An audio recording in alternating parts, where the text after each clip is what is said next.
Hello, friends. The chief says hi, and the trash says take me out.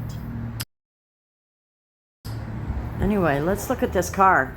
Change of plans for the day. I was going to come in and do the Ford Focus. However, now that this thing has set up, look at all the orange peel. Now, there's no guarantee I'm going to be able to get it all off, but I think we can make it look better. So we will see. But let's take a look at the rest of it. This is totally what we expected. We expected this with that clear coat, to be honest with you, because it's so thin and I'm inexperienced, so I may not have moved fast enough.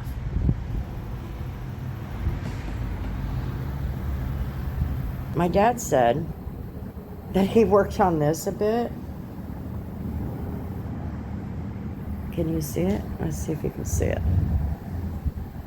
Let's try this a different angle, maybe. It ain't coming out. There you go. Look at all that orange peel. So we're gonna, he said he sanded this down and it looks better, but we'll see. And he said that he buffed it out. So I don't know, we'll see. We'll see what I can get done. Okay, so they're going to use the rotary today, and this is the Lopez pad, so we'll see. We'll see what we can get done.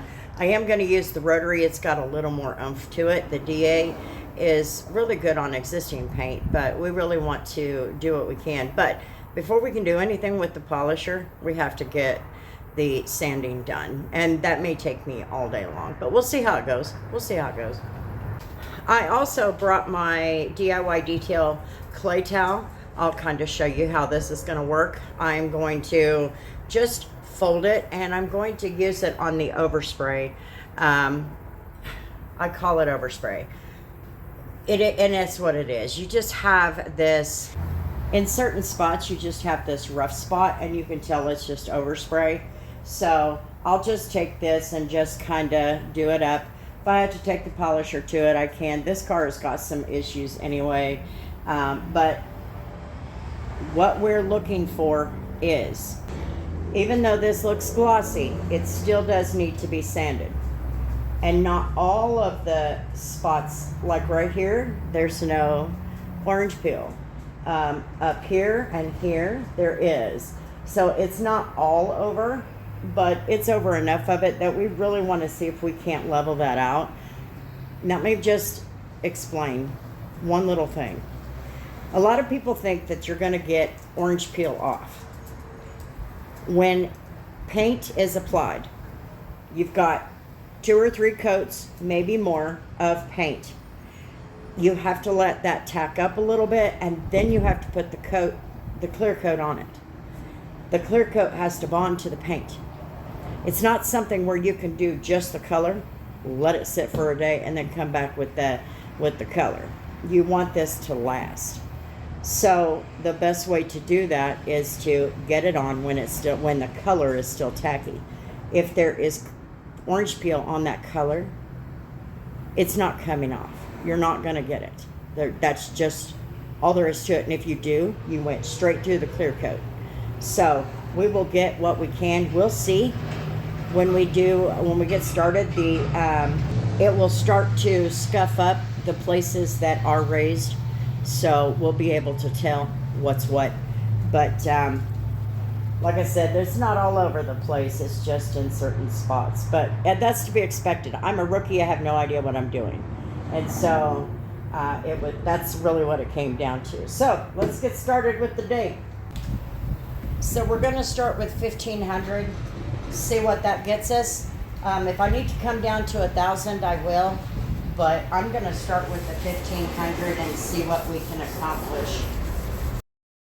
So I want to take a minute to talk about a message that I received not long after my second video on this car posted.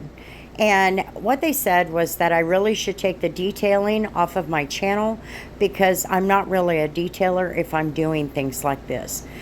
Now, looking at it from a friendly standpoint, as in you're a friend of mine, I will explain it to you this way. I'm not just a detailer, I also detail for the dealership. It is also for my parents. And because it's for my parents, we do a lot more than just detail the cars.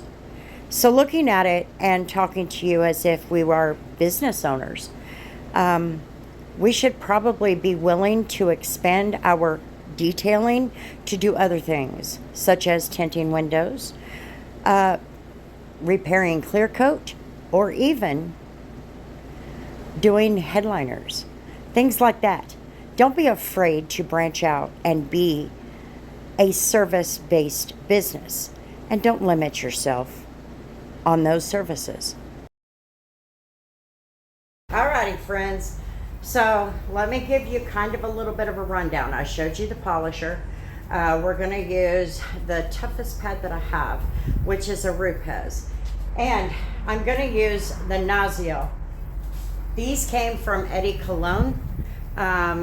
It was during the time that I got my pickup done. These products did not get used other than the test spots. So I want to make sure that I'm using them. Now I'm usually using them on headlights. But what I'm going to do today is the 105, the Clear Rub 105. I'm going to use that, and I am going to go heavy cut, yes. I'm also going to use my drill polisher. I am going to use the coarsest pad in that line. I want to do these edges, and so I want to be able to focus in on that and make sure that I'm getting these edges in a good way, okay? The big polisher is not going to cut it on those little pieces. So I think we will do okay on this hood. I do have it sanded down. Let me give you a look. I don't know that you can tell much, but it is sanded down.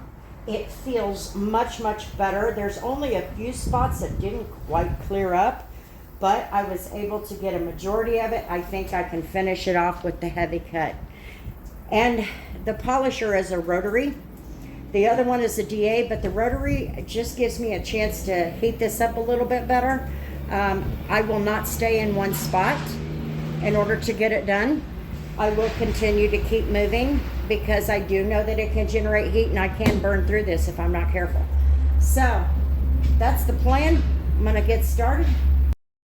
I started out with the foam pad, and while it did a decent job, I didn't feel like it did the cutting that I felt like it should be doing. So I did switch over to the big heavy wool pad, and in hopes that it would cut through some of that, but it wasn't quite what I had hoped for. But either way, it still turned out pretty decent. You know why I don't like rotaries? Because these things splatter all over everything. I have tried anything and everything I could possibly find, wetting it down, you name it. They splatter everywhere. Here's the halfway point. The rotary got this looking really good. You do not feel the orange peel anymore, but you can see it. Now, the reason I don't like that big fuzzy thing is because of all the fuzz that it leaves behind. But before I'm done for the day, I will blow it all off. But as you see, it takes good care of it. It shines up even though I sanded. Now this right here needs to be done.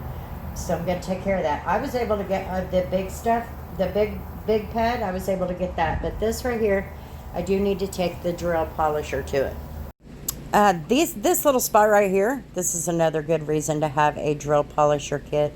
It'll help you get through some of those tinier places and get a better job. This has to be sanded down. It feels like a road. So it definitely needs sanded down. We're not going to do much with the trunk. It looks really good. But and the hood looks really good, but we do have to sand this down, so that's what I'm getting ready to do. Let me just say that working on a roof or anything will actually start to hurt your back. When you try to stand there for a while, my back was hurting. So let me put a couple of tips out there. The first thing is, A lot of the orange peel is going to be on the color. Now, I'm not sure you can see a 50-50 up there.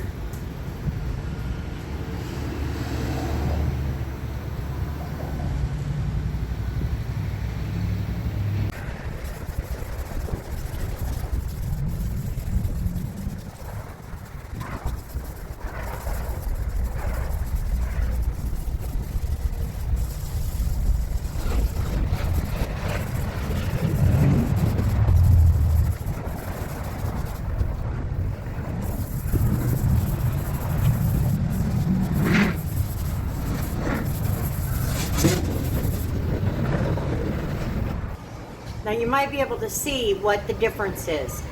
When I first started, yes, it was dusty, but when I wiped it off, you could see there was not a lot of shine to that, not a lot of gloss. So what I did was I leveled it out and started bringing that gloss back. Now you can see it's got more shine. Now, let's see what the polisher can do. I will always have no problem using a rotary, but it does hurt my back. It does take a lot of strength in order to hang on to it because it's like a great big drill. If you don't hang on to it, it could take off. But I do still appreciate a DA very, very much. I'm not sure that a DA would have made a difference on this, but it very well could have. I don't know. I did use it later. I needed to make sure because there was a few things that I couldn't get. I needed to make sure that the DA wasn't going to get it off. Otherwise, I was going to have to use that if it did. But either way, I tested it. You know, it did what it's supposed to do.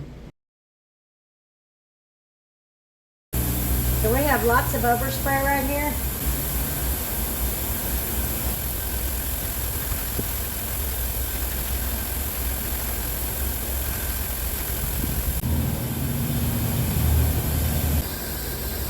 Well, we got it back down to what it was. Remember I told you on the first video that there was a lot of paint on here, on the door and all that. But we got that all cleaned up. You could definitely tell the difference. Alrighty, friends. So the last thing left to do is to do a good rinseless wash and touch up the interior and then take it back to the car lot. In all, this was one heck of an experience, but I'm glad that I got to do it. It helped me to, again, know that I waste a lot of energy on being nervous about things that I really didn't need to be nervous about. But it actually turned out pretty good. I mean, I really don't have anything to complain about, although there was a few things I was disappointed in. But you know, that is how it goes. Anyway, thanks for hanging out on my channel, guys. I sure do appreciate it. Hit that subscribe button if you haven't already. And one last thing. Today, Hurricane Milton is going to be making landfall in Florida. And this is just a week after Hurricane Helene affected six states, including Florida. There's just a lot going on down there. And I just want to make sure that all of them know our hearts go out to you. And we are out here watching. And there's many of us who are ready to jump if you need us. Thanks for hanging out, guys. Peace.